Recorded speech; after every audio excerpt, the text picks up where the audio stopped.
This video is going to talk about the CADD Legacy Plus pump. We're going to first talk about the pump itself and the main features. This is steps 1 through 3 on the compliance sheets. So first we're going to look at the battery, which is found on the back. It's just 2 AA batteries.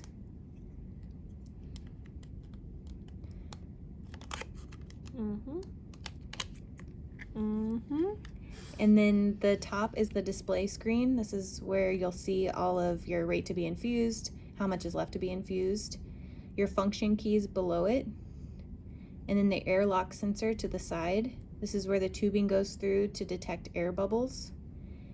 And then the locking mechanism on the other side, which locks the cassette that the medication comes in into place. And you use a coin to unlock and lock it. Then we have the medication itself, which will come in just like this with this little cassette and an IV piggyback already primed from pharmacy. To put the cassette into the CADD pump,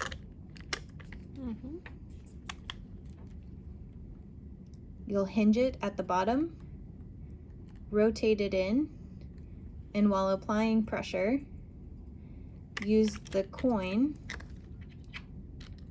to lock it into place.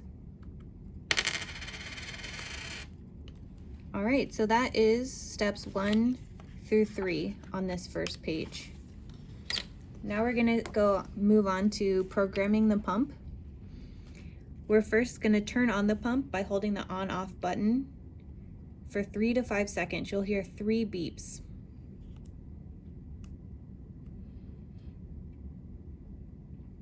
Once it's turned on, it'll cycle through what the current settings are.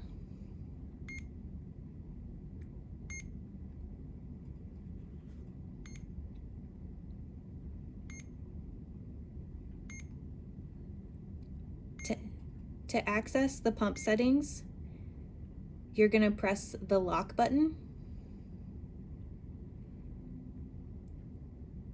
after the self-tests are complete.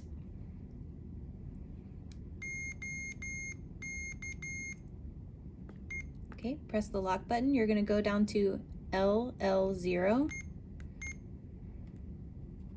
press enter, and then go up to code number 65. If you hold down on the arrow, it'll go faster.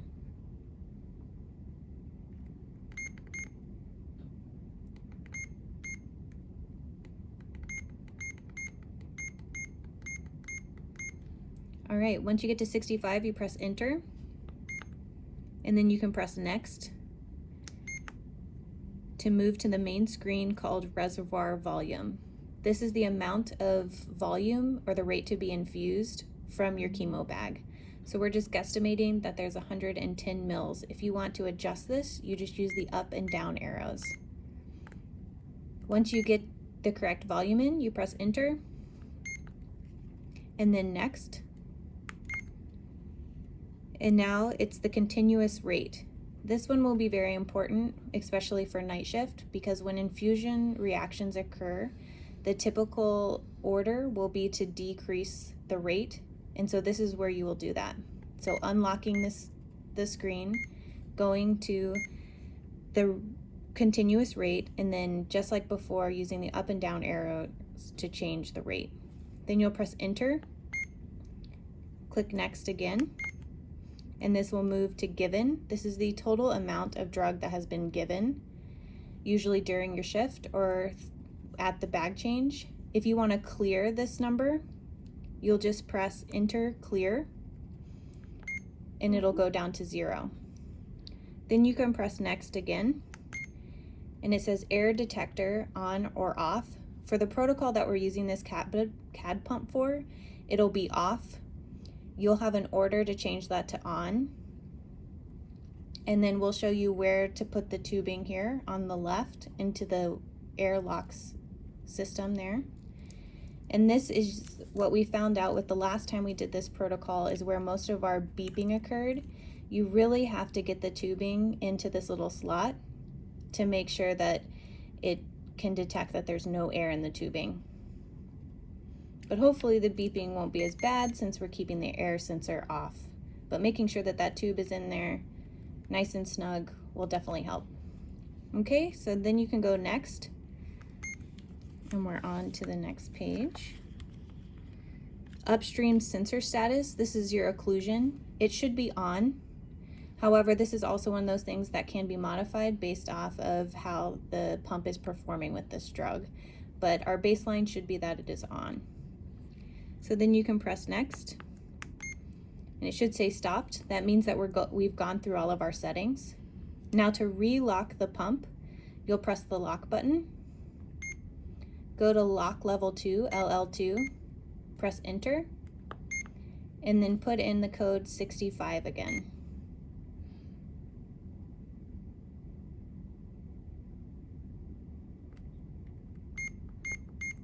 Press enter, and now the pump is locked. So if you press next, it'll go through the settings. This is what you can do for your change of shift handoff with the nurse. And then with it being locked, you can't manipulate any of the settings. So if you needed to do that rate change, you'd have to go in there and go back to LL0. And those are the basic ideas of what all you need to know for the CADD pump setup and administration. To start the pump, once you have locked all your settings, you can start your infusion by pressing and holding down the start button for 3 seconds. And you'll see the buttons go by. 1, 2, 3. And now it's starting. To stop it, you'll do the exact same thing once it goes through its settings. All right, so now we can stop it by holding it down for 3 seconds, and you'll hear the beeps again. 1, 2, 3. Okay, and that's step 5, starting the pump. Step 4, we've programmed the pump. To stop, we did that. To reset the reservoir volume, we did that one where you get to the reservoir on the settings and pressing clear. This can be done at the end of your shift to denote intake output or with each bag change. We've turned on and off the pump by using the on off button and holding it for 3 seconds. And then to removing the cassette, it's the exact same process of putting it on. So you'll use your coin, you'll rotate it clockwise, and it'll pop right out and also say that your cassette has popped out of the machine. And that is all of the information you need to know in regards to programming and taking care of these pumps when we have these patients. Other information, just helpful handouts that these sheets that we've been going over will be at the bedside. And they also have tools for troubleshooting. So this will talk about the pump and the function of each of its buttons. And then these are the error messages that you may see and possible solutions to each one of them.